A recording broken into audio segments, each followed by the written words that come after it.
Lord. Tonight we're going to go ahead and move towards the fourth Beatitude. Does anybody remember what that one is? Blessed are those who hunger and thirst for righteousness, otherwise known as justice, for they shall be filled. That's what we know of from the New International Version. In just a moment, we'll bring up the other versions that we can go ahead and share with each other.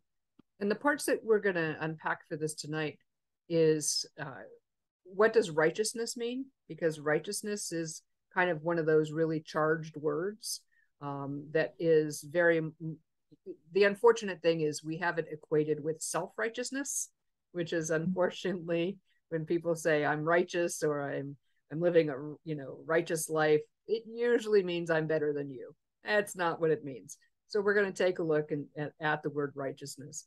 And the other is, this is not about people who hunger and thirst for food or drink. While in a way that is related, that's not what this one is about. It's about those who hunger and thirst for righteousness, or justice is another word for righteousness in this case. Now, in that, I think it's very appropriate that we yearn for a world where people aren't hungry and aren't thirsty. So in a way it is included, but it's not the direct message of this. What I'd like us to think about, and we'll talk about a lot, hopefully the majority of our discussion is going to be, what is it that we are hungering and thirsting for? I like another word. What are we yearning for? What is our heart's desire? That many of us have, we're hungering and thirsting for, fill in the blank. And it will most likely line up with righteousness, justice, becoming even keeled, if you will, becoming whole person. And what does that mean when we, what does it mean when we get filled? What does that look like? Now, propose, and as a few of the authors on this who've contributed to the thoughts on this, it's about being filled so that we are connected to the divine. And of course, when we're connected to the divine, all things are possible. And so we'll unpack all of that in just a little bit. But before we get into all that conversation, as we have each week, is a few different translations. And of course, I can't move my little, oh, there it is. Okay, put it back up. Who would like to go ahead and read these for us tonight? I can read them. Of course, Aramaic is not my thing. It's not yours. Well, you can start with the New International Version. Okay.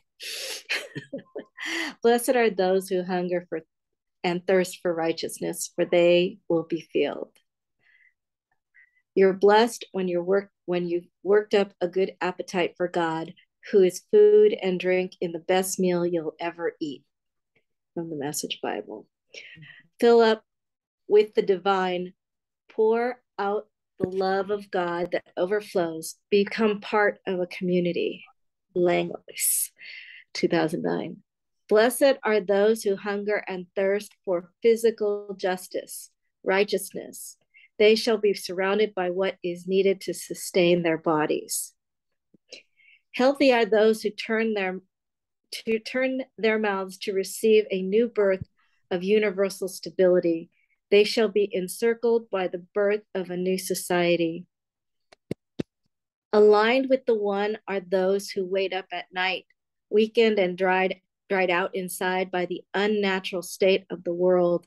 They shall receive satisfaction. Healed are those who persistently feel inside, if only I could find new strength and a clear purpose on which to base my life. They shall be embraced by birthing power. Integrated, resisting delusion are those who long clearly for a foundation, of peace between the warring parts of themselves. They shall find them. They shall find all around them the materials to build it. Douglas Klotz, 1990. Excellent. Thank you. Mm-hmm. Out It's of funny. these, yeah, go ahead. No, I had said, excuse me, I had to actually get rid of the pictures in order to read the bottom. And I thought, how silly, they don't know I'm doing that. Right. Right. Sorry. So which of these speak to you guys?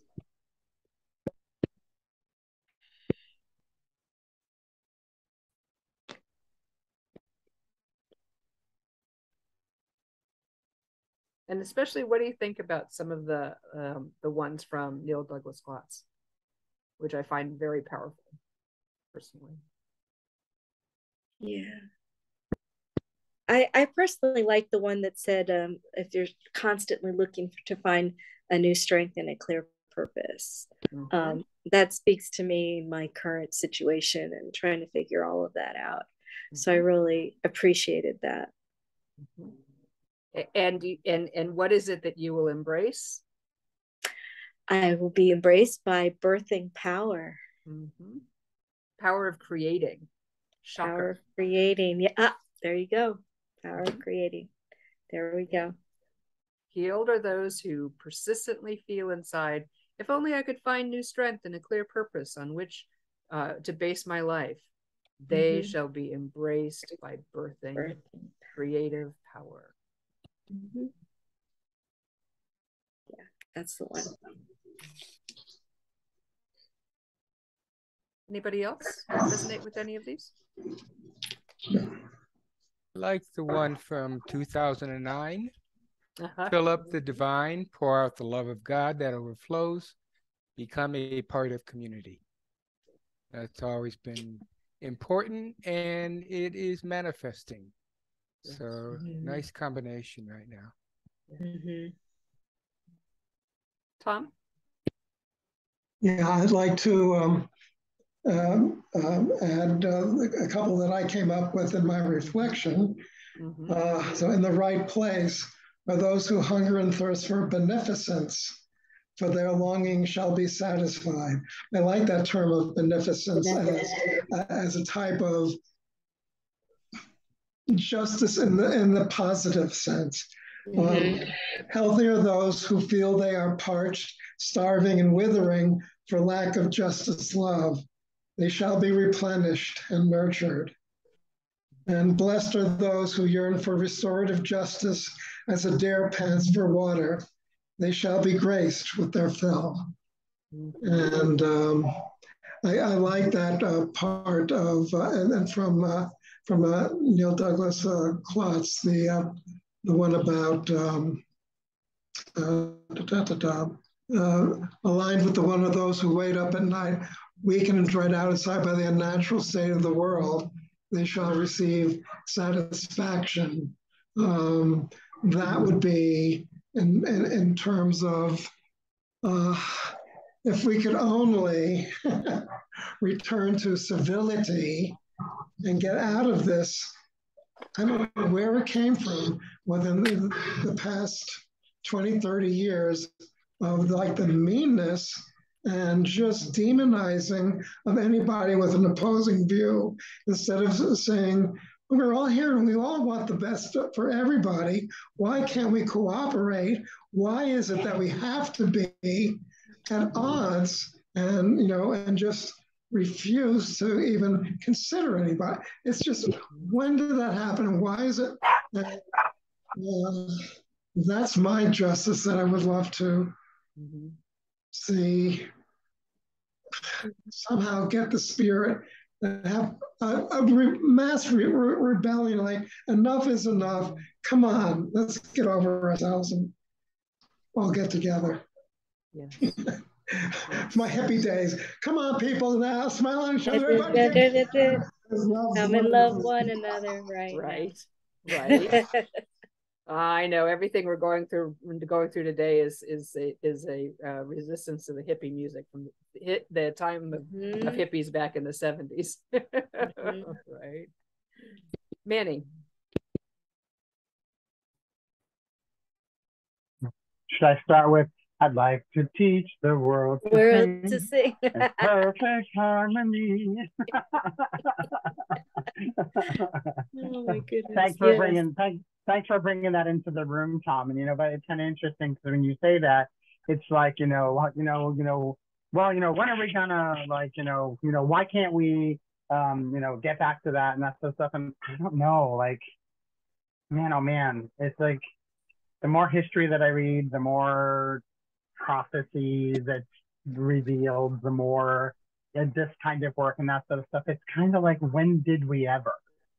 It's like we, so many thousands of years from the beginning of the Bible and pre the Bible. It's easy for me to get on my Huffy bike and and be like, this is just enough. It's 2022, but it's like that doesn't ensure, just because it's my time and because I came to this time around in my life, that I came with some understanding, or somebody came as the being of Tom, or somebody came as the being of Reverend Pat, necessarily means that this is the time when it's like everyone's going to come together and have this understanding. I think it was a long time ago, doing all of this work and that sort of thing, and I was out to dinner, and there was a man with a big giant Rolex on, and we were at a really nice restaurant, and he was sitting at the table next to me, and he was just carrying on about homeless people and how lazy they were and blah blah blah, and he was doing this whole thing, and we were at this very shishi restaurant and that sort of thing, and it was the first time that it struck me that it was like, no matter, I could have gotten up from my table and gone over and read him the riot act, right? It could have been how lucky you are that you have that watch and you get to eat in this lovely place and that sort of stuff. But it's just not his time. And so there's something to that, the meal can be laid, but it doesn't mean that everybody is gonna come and eat. That doesn't mean that or that people aren't gonna come and eat and complain about what was laid out. There's onions in this and I don't like that, and all of that sort of stuff, which I think on some level, for me, my experience as human beings is all of us at some point or another, right? And so I also the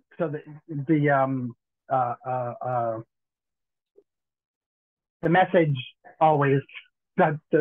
I mean, literally, you wouldn't have to put it underneath where it's from, and I could pick it out of the crowd, right? And I'm just gonna where is it? Oh yeah, you're blessed when you've worked up a good appetite for God, who is food and drink and the best meal you'll ever eat, right? And so, well, who's to say the best meal you'll ever eat? The best meal that I'll ever eat is going to be way different from somebody who loves fish in this group. You know what I mean? I'm not a fish eater, so my meal is going to be all carbs all the time, lots of red spaghetti sauce on everything, right? That's the best meal I'm ever going to eat. But so there is a universality that I think that we as spiritual people, seekers, that sort of stuff, wish upon this.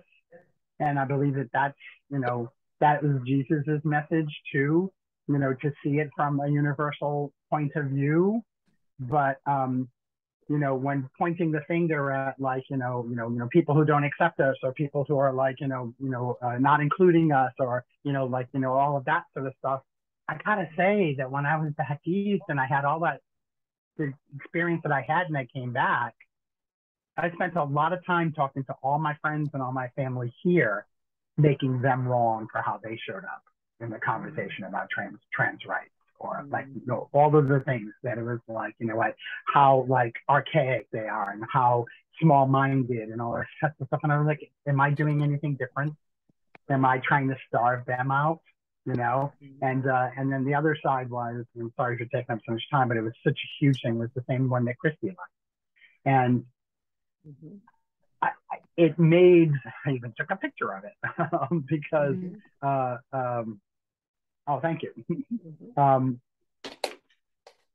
where is it? Healed. Right here. Only I could find. Yeah, healed are those who persistently feel inside. Persistently feel inside. If only I could find new strength and a clear purpose on which to base my life. Right. And it says they shall be embraced by birthing power. And can I tell you that anyone here who has birthed somebody, and I know one in particular who has, and I've never had the experience myself, this is not like, like, woohoo, what a fun thing to go through, right? It sucks and it hurts and it's painful afterwards. And it's painful 14 years afterwards when they're giving you like just the business and like going through their pains and turning into the person that you wouldn't have wanted for them or any of that kind of thing. And yeah, like, I'm in that period. I'm in another one of those periods where it's like, I feel like I'm not birthing something forward because I can't figure out what is my purpose. I'm gathering all this information, I'm gathering all these things, but am I really like, do I have a focus in which to practice it? Do I have a focus in which to like give it my 1,000%? I did once in life and it was amazing. But at this point, that's where I am. So I'm hungry right now. I'm really starving. Truthfully, if I were to do a check-in, that's where my check-in would have been. Is that I'm absolutely starving at this moment with this giant meal in front of me, right? It's like, what is that old, from some old starlet, right? This is that, life is a banquet and some poor suckers are starving. Yeah, I'm one of those poor suckers right now. So this is very timely, and and to Christy's point, the very same thing of like just trying to be patient. And the last part of that is that it is a birthing process, and some people just spit it out, and I'm not one of those people. We say in the program, sometimes quickly, sometimes slowly, and I'm the sometimes slowly guy, apparently. So after my last,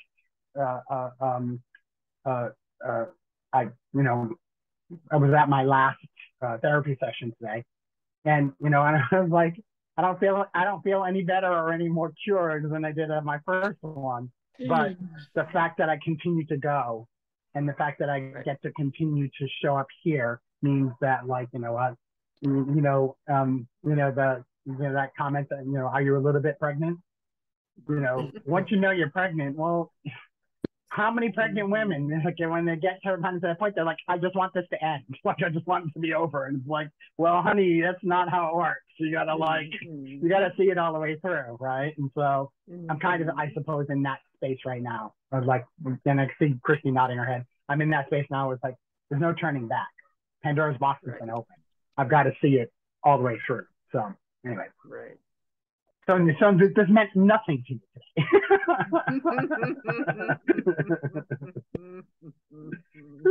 Yeah. Sorry for that. Yeah. Good stuff. So needless to say, this resonated with folks in some regard. I shared a little bit of this on Sunday, but just to reiterate it, this beatitude is a both and. The first three were all about ourselves and inward stuff and our inside work and how we act in the world. This one is too, and it is also about bringing us into community, about finding our way, not just for ourselves to be connected with the source, but also for us to be connected with one another and with the community. When it talks about hungering and thirsting for justice, there was some of those when you saw Neil Douglas Klotz's. There were some of them, like the one that Christy and Manny resonated with about, for those who are, what is my purpose, basically, and are feeling parched, to know that you will be embraced by birthing power. The answer will come, right? And one of the things that I also think is important to highlight or remind ourselves of, and Manny said it at the very beginning of what he shared, and that was in essence, when was the time when we all were nice to one another, right? As Tom said, why can't we, what's happened? I've said it a number of times, and it just keeps getting crazier and crazier. in the world around us. And so do we just throw it all away? Well, I think one of the things for us to remember is in the time of Jesus, it was worse than it was now. And one of the things that I really think is the crux of his message is to remind us to not lose hold of hope. Right? And that, you know what, and if I could just throw in what you're saying, is that they are inextricably connected. Because without each individual, without each community or society or whatever, to find their purpose, to find the thing, that sort of thing, it is impossible for you to go and be of service. Right. Because, like, I mean, I got no periscope. I can't find the place to land to be of service to, if that makes sense. Right. So it's like, you know what? Because in our heart, I don't know that there's a human on being on the planet, and no matter how you judge them, whether they're far right, far left, or whatever, that deep down inside wants to be of service to their children, to their parents, to their community, to church, whatever. It's just about finding, like, what is it? Like, what's my part? Like, how do I do that? When you don't, and everything that you're saying, yes, is like, it's so important, but how many people just, are just not, they're not seeing a way forward. A lot. Yeah. A lot. Which is why I think doing our spiritual work is so vitally important. I mean, and I'll share this about being of service and being a change agent in the world. Some of you have heard the story before, but back when Reverend Marianne and I met a number of years ago, it was the height of my activism, and right before, actually, I would say a couple years before we met, probably about 35 years ago, was the height of the Queer Nation and ACT UP and all of that. And I was out there for every cause, doing everything possible to try to affect change. I also was a member of GLAAD, so I talked to people as well as yelled at people. So I mean, I did the gamut. And one of the things that I found is I ended up I was very effective, and I burned out, and I walked away for a number of years from doing any social justice work. And it wasn't until I worked on my spiritual center and my spiritual foundation did I become an even more effective change agent in the world, if you will. And what I have found is if we don't allow ourselves to be connected to the source, and if we don't do, steps 1, 2, and 3, Beatitudes 1, 2, and 3, we will be an empty shell doing the work, right? And we will fry ourselves, become cynical, burned out, and walk away. And one of the things that we're being told here is we need, God needs all of us to feed those who are hungry, just as God feeds and feeds us and gives us strength, right? And so this one is vitally important to realize that we must continue to do the work, to live a righteous life, if you will, to have a life. And it's described as being in alignment with, right? Being our right thinking, instead of stinking thinking, which many of us do a lot of, is to be able to find that healing, find that wholeness, and to forgive ourselves, and to believe in ourselves, and to believe in God, and to believe in the promises. And when we do, then we can get the strength. It said, healed are the ones, right? When we do this, we will be able to find ourselves being able to tap into an even deeper well of strength and of ability to work in the world. I want to actually switch to something that is at the end of this, because Manny brought it up, and I think that it is very important for folks, and it's something that I didn't share the other day, but I think is important. We can go on and talk about how fabulous it is. We do our work. We feast at the table. We figure out what we want to do. We go out there, guns a-blazing, and go and, save the world, right? But it says here, in spite of, for a myriad of reasons, it is easy to disconnect from the source once we go out and do the good work. Because you know what? We're not always on our A game. We get beat up by somebody, memory might come up, or we get in an argument, or something we thought was going to work doesn't work. So in spite of these and other dynamics, Emmett Fox contends not to be too hard on oneself. And while he shares, if you want spiritual unfoldment and growth in the knowledge of God, you must think spiritual thoughts, God thoughts, and give your attention, which is your life, to God rather than to limitation. But he also reminds us it is easy for people to become discouraged with themselves and indulge in a great deal of self-condemnation because they do not very speedily change the whole current of thought through over the whole area of their lives in a very short time. This, of course, is a capital mistake. Do not dwell upon your mistakes or upon the slowness of your progress, but claim the presence of God with you all the more. In the teeth of the discouraging suggesting, claim wisdom, claim power, or prosperity in prayer.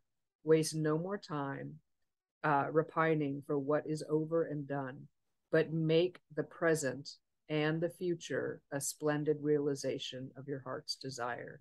In this beatitude, Jesus tells us not to be discouraged because we do not overcome everything at once, because our progress seems to be slow. Constantly pray instead for wisdom and guidance and for the living action of the Holy Spirit upon us, that the quality of our prayers, our prosperity may constantly increase. But if we are moving, if things are improving, although not very quickly, it may be we have no need to be discouraged at all. We need only to work on steadily, and provided we are truly wholehearted in our efforts, provided that that is to say that we really are hungering and thirsting for righteousness, then at least we shall surely be filled up. And I think that speaks directly to some of the things that Mandy's saying. And I also believe that it is something for us to hold on to when we don't see the world changing. Well, we do see it changing, and oftentimes for worse. And again, I'm going to go back to, I truly believe that one of the most important things that Jesus came to give to us was hope in the midst of despair. And but think go ahead. I'm sorry, in all of this, and what everything in that just is screaming patience, be patient. Like, it's going to come when it's going to come, like, be patient. And, more and more we're living in a fast food society. We're living in a, instant gratification, judging my insides by other people's outsides because I look at TikTok and Instagram and just all the rest of that sort of stuff, right? And, people are stepping into their big fancy cars and with their little tiny waist, just all of the stuff. So, that it seems like every day more, and this is not to be fatalistic, but it seems to be every day more a bigger ask to be patient part, to be steadfast and be patient. That just seems to be a bigger ask every single day because we're surrounded by messages of you got to get it, you got to have it now. You drive through and eat that burger on the way, that kind of thing. So yeah, it's a wonderful reminder, and always thank you for this opportunity to be reminded because it's just too easy to get sucked into that other way of being, right? That short attention span theater. I've shared in the past that when Virgil was killed, my first pastor in MCC back in the 80s, that I was kind of in that world of all crimes are solved in 2 hours. The Law and Order shows. the murder happens and, you know, it's resolved within 2 hours. You know, if you watch Bones like we do, it's solved in, you know, 47 minutes, and, you know, sitcoms, everything's resolved in 28. But now we live in a world of 3 minutes or less, because, you know, TikToks are 3 minutes or less, and 3 minutes is long because it's about trying to connect or get our attention. And I'm not going to judge that. However, does that become our focus and our goal, or does, as Ed leads us in, you know, every time we gather, to stop and breathe? You know, Tom, I love when he posts the pictures of his walks in the morning or his prayer time. You know, we are the only ones who can make the decision to take the time to put those spiritual practices into place. You know, Christy doing her art, that is a spiritual practice. It doesn't have to be sitting there, you know, breathing. It can be painting. But what is it that brings us back to center, to feed us, right? You know, Nancy and Penny, you know, pottery. Mm-hmm. How many times has your pottery work brought you back to center? It does. Absolutely. Literally and figuratively. Exactly. Okay. So while Manny is absolutely right that there's like boom, boom, boom, boom, boom, it's our responsibility in our faith journey to go back to basics. Tom, go ahead. Yeah, and just a little bit of an antidote to all this. Oh, but the world's getting worse and worse. I recently, I guess it was on Facebook, Carolyn Mace and Andrew Harvey are getting together. And if I weren't taking this other course, I may have, you know, signed up for this, like a 4-part thing. But what they're saying is that despite all this, you know, having more and more at odds with, but the spirit is coming up with the divine feminine breaking through, and it is happening more and more.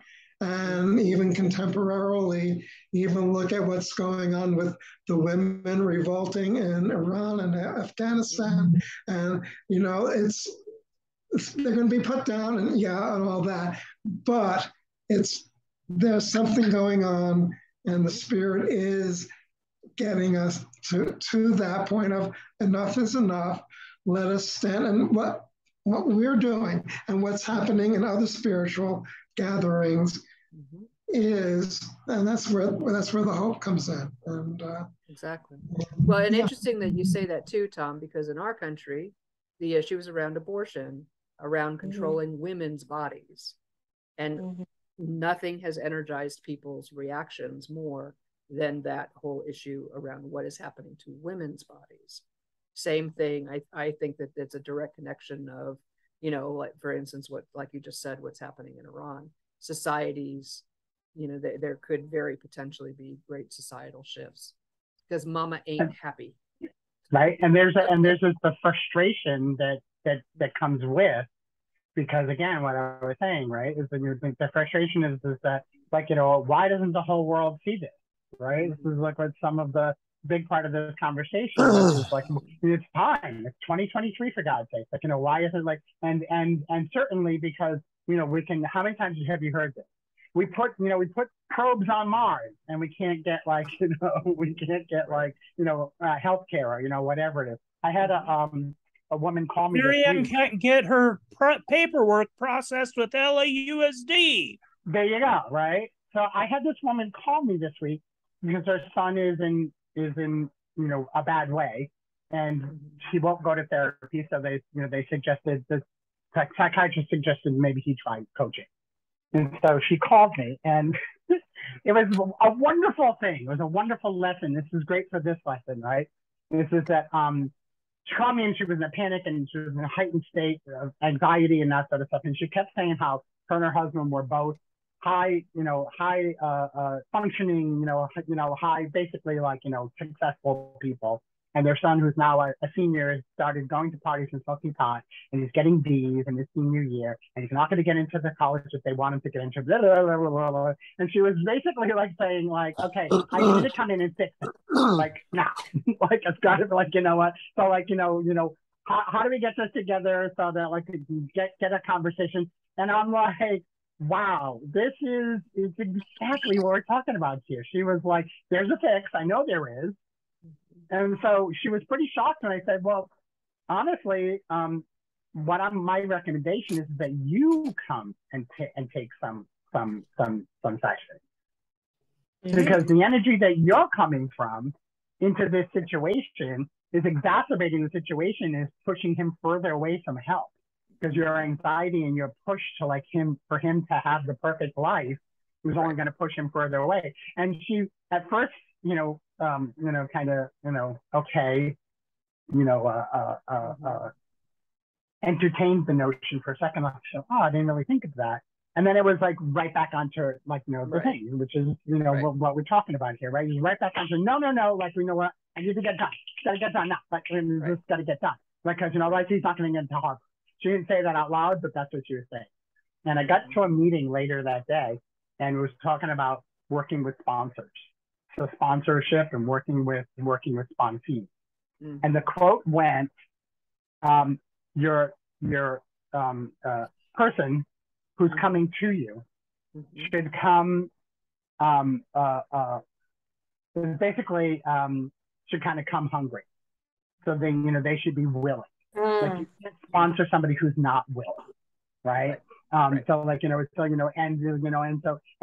was perfect because I knew at the end of the call she wasn't calling back. I knew that, right? And it wasn't a good feeling for me trying to start a business. But the other side of it too was that God is amazing, and if you listen, I think this is what you just read is the key. Is like listen to the miracles that God sends to you in little quotes or people talking or whatever, because this person just quoted it out of nowhere. And it was like, I have the paper of this where I'm going to bring it over to you and quote it to you. But it was like, oh, yeah, like, that's what I was feeling. My instincts, my intuition was saying, this kid isn't going to get anything out of this unless he willingly wants to be here. Correct. Exactly. Right. And it's the same thing for all of us. Like, if you're not hungry, you're not going to come and eat. Correct. Right. Right. Exactly. Or if it's a table full of fish, I'm not coming. Right. Right. So like, what? Find the table that works for you, and like, and go and dine on that when you're hungry. Exactly. Good. I'll eat your share of the fish, Manny. Right. All yours, Paul. And if anyone's going to manifest some food, it's going to be Paul. It's going to be Paul. John, you had your hand up. Yeah, I've been thinking about the body. When I said have a body, and how a body is a blessing and a curse. Because, I see a lot of people struggle between the physical and the spirit. And the bottom line is they want a connection to God. They want a connection to the physical. But what happens is there's a deep inner struggle. And I was reading a definition of sin. Every once in a while, I just run across a new definition of sin, and I just love it. And this is from a book called Escape from Evil. It's another Ernest Becker. I've been consuming him for a year or two. And I wanted to read a couple paragraphs because I think it's apropos. And it has to do with what you were saying about how people feel. I think lacking, because we're separate, we're not vested in life. Because we're separate, we don't have any meaning. The separation is just that angst. Okay, here we go. The experience of sin today for simple believers is merely one of uncleanliness and straightforward prohibition of specific acts. So that's the simple definition. And most people, thou shalt do this or do that. Right. But theologically, sin means literal separation from the powers and protection of the gods. A setting up of oneself as a casa su, Acaso su means we're a separate human being. And we don't need anything else. But the truth is, we need a connection to everything. Sin is the experience of uncertainty in one's relationship to the divine ground of his being. He is no longer sure of possessing the right connection and the right means of making amends. He feels alone, exposed, weighed down by the burden of guilt accumulated in this world by the acts of his body and his material desires. His experience of the physicalness of life obsess him. So by not having a connection to something higher than me, I'm going to get depleted, like exactly. You were saying earlier, or not having a connection to individuals, or a connection to nature, or a connection to our creativity, what a connection to, all that kind of stuff. And when I chuckle and I think, well, God, this could be called, and I'll use the word a true sin, is that we are separated. Correct. But when we no longer feel the separation, all of a sudden there's plethora of things that does open up, and that can make life, make us exceptional and life exceptional. Excellent. Yeah. And sin, another definition of sin is they say that sin is an archery term, and it means missing the mark. Right? I love that one. And you are absolutely correct. Sin is really about, we list all this to-do list, right? The things that the actions, to not do. Well, why? When don't do this, don't do that, don't do this. Those are all sins. Well, yes and no. Some of them aren't sins, but what's trying to be getting at, I believe, or achieved in listing things is, do these lists of actions separate you from God of your understanding and one another? And if the list or a different list keeps you separate from God of your understanding or one another, yeah, that is a sin, right? And our goal is to be connected, to be in alignment. And that goes straight into, and I want to share this real quick, of, what are some of the definitions of righteousness, and what is it that we're being asked to achieve. And Douglas Clott's discussion of the word kunuta, the Aramaic word translated as righteousness, he shows us the balance of inner and outer. In Aramaic, the word refers to an inner and an outer sense of justice, a base upon which things can rest, the perfection of natural stability. This includes a sense of physical inner rightness among the different voices we sometimes feel within, as well as the reflection of these voices in society. And one of the things that he talks about in that is, how many of us have the committee going on, right? The committee in our head, right? How many of us feel unbalanced because of the foundation isn't smooth? It's instead a bunch of chatter. There's, as he put it, the different warring parts of our inner self. How many, being queer, for a lot of folks, that is one of the huge warring parts, because, we hear and we know that it's okay to be gay, but yet we might have been taught that it wasn't. So there's these two parts of ourselves sometimes, for some folks, that are at war with each other. The innate part of us, what I truly believe, and I've said this often, is I feel that in a primal way, we all know that we are connected, right? It's the world that cuts us off. But inside, and there's that small voice that just knows, no, I am still connected to something greater than me, to God, to Christ. And then people come in and say, no, you're not. No, you're not. And those parts of us are so strong. It's a war. That's why therapists make a lot of money, don't they call that cognitive dissonance? Cognitive dissonance, that is one of the terms for it, right? You know, and so there is this, become our own worst oppressors too. Absolutely.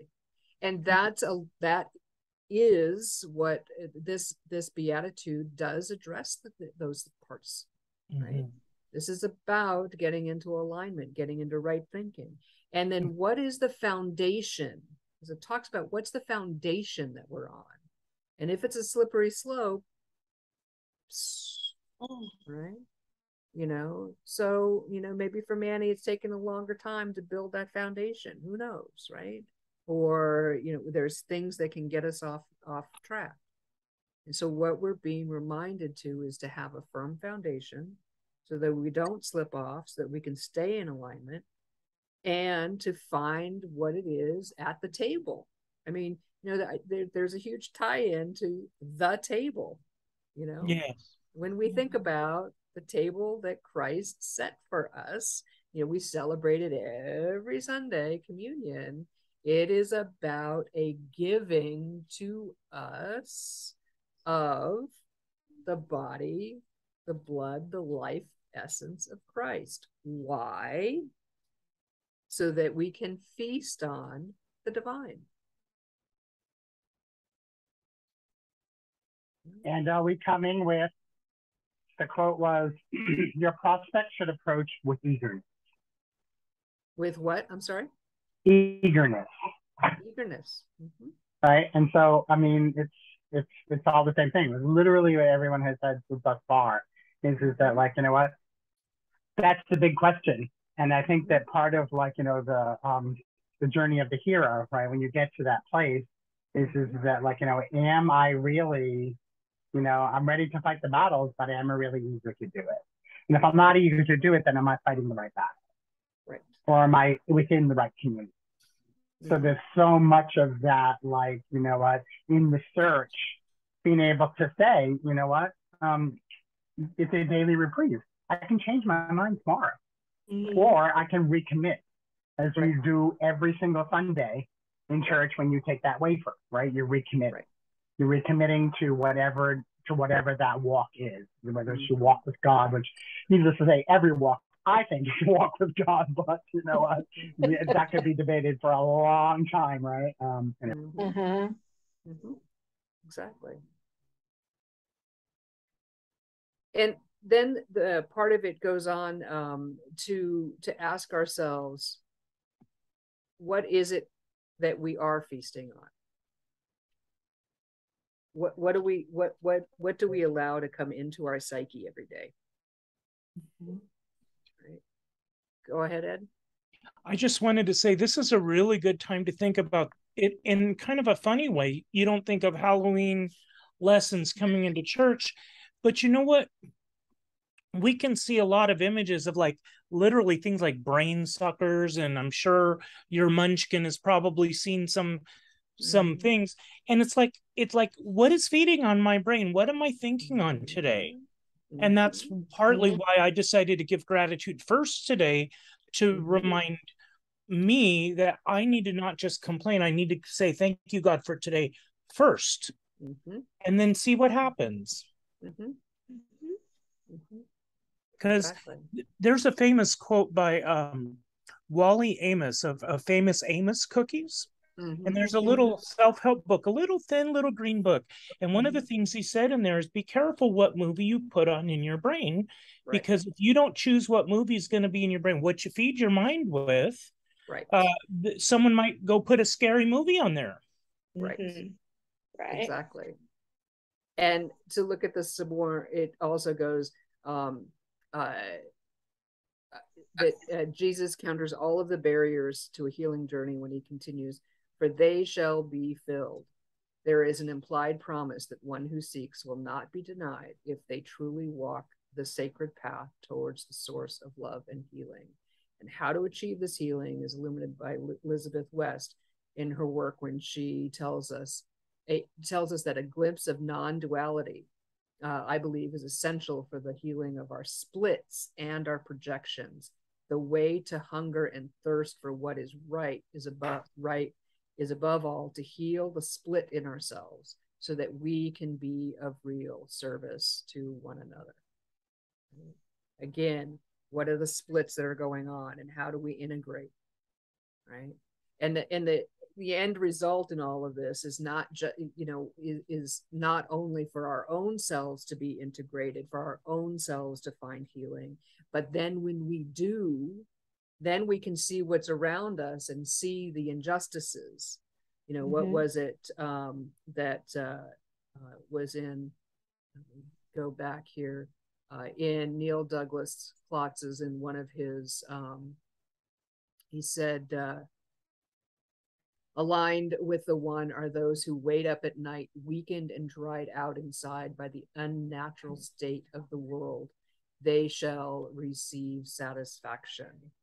And how many of us do feel out of sorts and at angst because of what's going on in the world, and stay hungry, because if we don't, when I say hungry, stay hungry for finding an answer to bring people back together again. And isn't that, again, what we are called to do as people of faith, as people who follow the way let forth? And one of the other items to bring up in this that I think is also important is, to ask ourselves, what is our purpose? What's our calling at this moment in time? Because it could have been something differently before. But I'm going to ask you the question: what for you is at least one of your callings right now? Yeah. Who wants to go? One of the things that I'm modeling in my family is forgiveness. My one sister, until Celia died last year, didn't really speak to me very much. I don't really know what it is that I did. I still don't know. But this last year, she's extended herself in a way that she never has. And I could have decided that I didn't want to accept that. But I didn't do it that way. And so I feel like, I want to not only heal myself, but heal my family and even that woman at work who I dislike immensely, treat her with some kindness, and whether I think I'll get it back or not. So that's kind of what I've been trying to do. It's not easy. Thank you. That is your purpose. What you're yearning for, right? Is to model kindness, because there's so much unkindness around.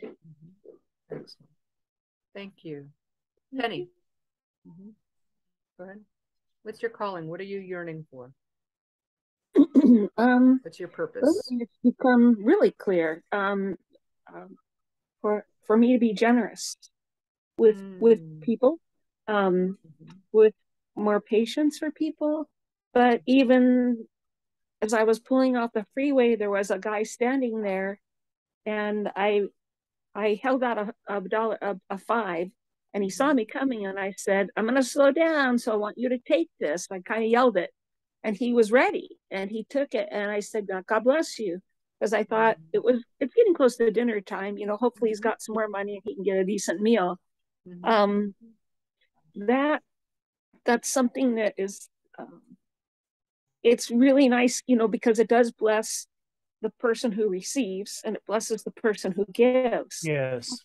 And then also, in teaching people, like ceramics, it's that generosity works the same, where a lot of times people come expecting that they cannot do things. And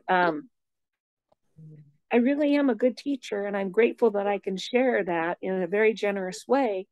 So this last week I had, someone just brand new who came for her first lesson, and she threw 2 really beautiful pots on the potter's wheel. She was able to listen to what I said, and I could see how she was doing. So I gave her a simple project and then, like the next step. Sometimes you have to do the simple one over and over again, but she was ready. And I felt that I could be generous with her, and I was exploring how I would be generous with her as I was working with her, initially demonstrating the project and then sitting with her literally across from her, just right there, and watching her do the next step or answer her questions. But I really do like this generosity that God is having me be more aware of and do more. And I'm trying to be more aware of that, even like with Nancy and stuff. Just be more generous and more caring and patient. But just thinking about, what can I do for her?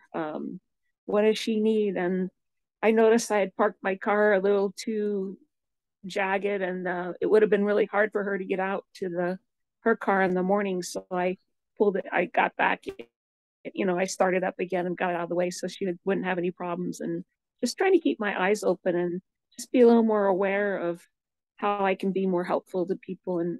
But springs from me. It's my heart. It's generosity. And my heart needs to be generous. That's important. I was getting very angry and I was getting short-tempered, and I don't want to be that way. So thank you for letting me share this. I do appreciate that I get to share this with you guys. Thank you. How about you, Nancy? Say the question again about purpose. What is it that you, at this time, what is it that you are hungering and thirsting for?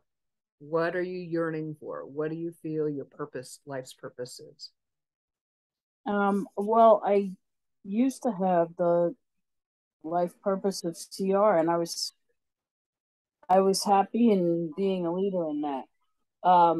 And that's gone. So I was just thinking about that question as Penny was talking, and I was thinking, well, what's my purpose? I'm kind of on a journey. I don't know what my purpose actually is right now. But I guess it's just a journey to find out what that is. So that could be my purpose for the time being. Okay. And that's honest and good. Good. Thank you. Who else? Marianne. I'll pick on you. You've been silent watching the football game. Yeah. How about you? Half true. I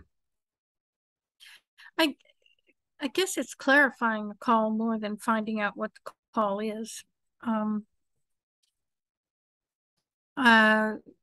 Trying to reconnect with my family. I haven't been as close to them as I have wanted to over the years. And so in the last several months, being able to do that, and priceless, absolutely priceless. Working on, I know it's not a calling, but part of clarifying the call is to finish a therapy assignment that I was given 30 years ago that I just haven't been able to do. And I'm doing in small bits and pieces now, because sitting down and doing it from start to finish, I just can't imagine it. So that's bigger than I ever anticipated. I can't imagine being able to do it 30 years ago. But now it's not just a possibility, it's a probability, and I work on it in little increments, and God presents opportunities to do different things and to share different things. And all of that takes a clear heart, mind, and spirit, and maintaining a clear heart, mind, and spirit is not something that I take lightly or can do with a whim. So being that authentic, genuine self is a work in progress. And role modeling to other people that it is possible. and that it is a blessing, not a curse, to do that. So excellent. That's my best guess. Thank you. Thanks, who else? I just want to jump in and say that was genius.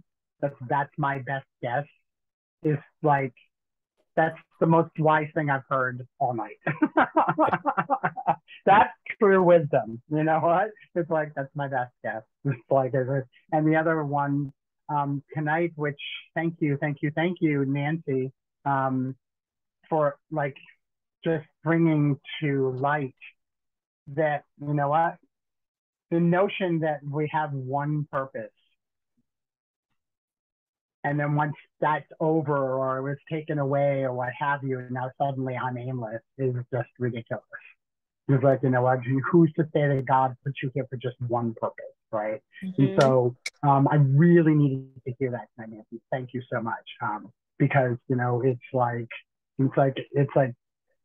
part of that too is that not just trying not to force a solution, trying not to force like, okay, this is going to be it. You know, it's just like, you know, what you just said, Marianne, and just like, you know, my best guess for right now, this is what my best guess is. And who knows, maybe this best guess will lead me to the next best guess, which will lead to like the purpose for that time in life. And so like whatever that purpose is, I'm just grateful that I can show up and possibly, you know, help somebody else get to the table. Mm-hmm. Excellent. Thank you. One more. I think one please? of my yeah. I think one of my blessings and I mean, you're right, your purpose changes constantly. It doesn't stay the same. And as your circumstances change, so changes your purpose. And I really liked I think it was last week, that Ed was talking about the starfish example where the little boy threw a starfish back in the ocean and his father said, "You're not going to make a difference." And he said, "It did to that one." And if we could adopt that same idea that no, you can't cure all the ills of the world, but for the ills of the world that you can cure, even on an individual basis, you've made a little piece of the world a better place. And right now, my purpose, I've got a couple of people who I feel like I'm a sounding board for them to talk to, because they will talk to me about things that they will not talk to or cannot talk to about people that are even closer to them, like their spouses. And I appreciate being able, not that I can solve their problems, but sometimes it just helps to get it off your chest and you know, and voice your frustrations to a third party. So, and I don't get upset by being able to be that listening receptacle. And the other thing is not just people, but critters. Every day when my cat jumps on my chest to be fed, I give thanks that I can do for her what she cannot do for herself. And my first reaction is to be irritated. Why in the hell are you bothering me right now? And then I realize, because you're hungry and I'm the only one that can take care of the problem for you. So it's good to be able to care for other critters as well, even if they're not human.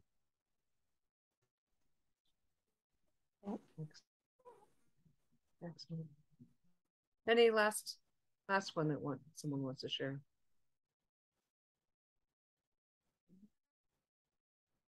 So good questions, good thoughts. I can't help but think back to when we had the riots the last time, and Rodney King, I'll never forget his statement. It was so simple. Why can't we just all get along? Mm-hmm. Mm-hmm. Well, and to add to that, why can't we get along with ourselves? Right.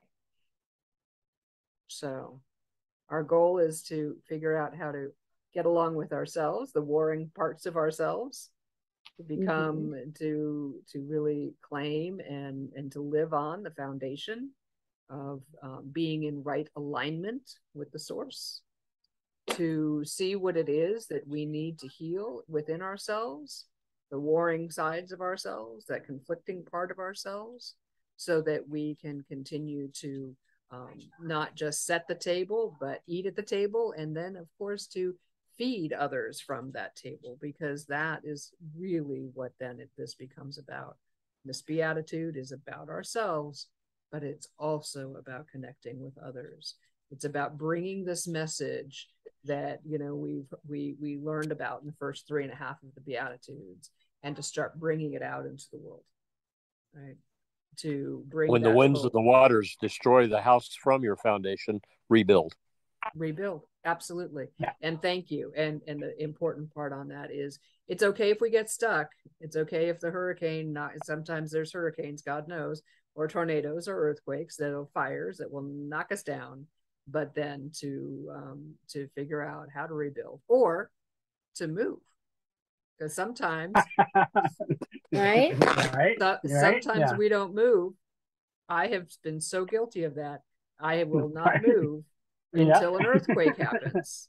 Actually, it's a wheelbarrow of bricks fall on my head, and then I have to move. It's the joke. I sent you a helicopter. I sent you a boat. Right. All of that sort of stuff. Exactly. But I gotta say that, like, you know, we use in recovery, you know, the as God, it's not really, it's a metaphor. I don't know. I would get those two mixed up. But you know, that when the plane has turbulence and the oxygen mask come down, what do? You put it on yourself first before you put it on anyone else, because you can't help anyone else. The same thing. You got to feed yourself first. You know what? And I think that's a really important part of this lesson, or important part of the message. Is that, you know, go up and get your sustenance so you can have the strength to feed the cat, to feed your flock, like that sort of thing. Exactly. Right. Excellent. Ed, we'll go with you and then bring it to a close. I remember reading this after Rumi died, and I had this really funny urge to listen to some recordings of him. I was on my way to see the Gay Men's Chorus of Los Angeles at the Alex Theater in Glendale, and something said, put this on in your car right now, and I did. And turns out he had passed, like, right about that time. And so I said, what is a really famous quote of his? It says, your heart knows the way, run in that direction. And anyone that's gotten any email from me will see that that's my salutation in my email. I put that in all the time. And we could just as easily say, you could say your heart, but also the Holy Spirit knows the way. Go in that direction. Right. And it's been said, I've heard Tom and Christy, Marianne, John, Penny, I've heard all of us at some point tonight say that in one way or another. Your heart knows the way. And it kind of goes with the earlier piece about kind of being quiet, to listen to that heart, listen to that true God space within that part that we breathe in, breathe into at the beginning part. To just go, God, even if I don't know what my purpose is, God, I'm just going to be open. And Christy has a saying, follow your nose, right? Did I say it right, Christy? Yep, follow your nose. And your nose knows, right? Right. Excellent. Well, we'll go ahead and close on that note for this evening.